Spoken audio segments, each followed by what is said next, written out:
কাউখালীতে রবিউল হক স্মৃতি ফুটবল টুর্নামেন্টের ফাইনাল।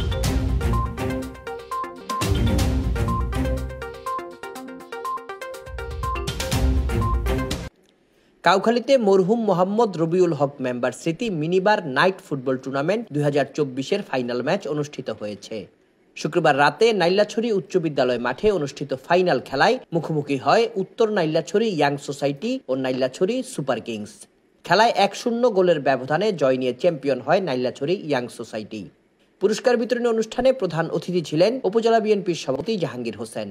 বিশেষ অতিথি ছিলেন উপজেলা বিএনপির সাধারণ সম্পাদক আব্দুল মোতালেব মেম্বার, সাংগঠনিক সম্পাদক আবু বক্কর তারামিয়া, জেলা বিএনপির সদস্য আলমগীর মেম্বার, উপজেলা বিএনপির সহ সভাপতি আব্দুল হান্নান মেম্বার, আবুল কালাম রিপন ও যুবদলের সভাপতি মুমিনুল করিম জীবন।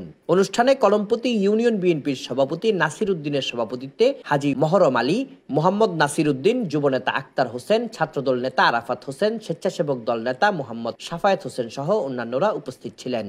আলোচনা সভা শেষে চ্যাম্পিয়ন ও রানার্স আপ দলের খেলোয়াড়দের হাতে পুরস্কার তুলে দেন অতিথিরা।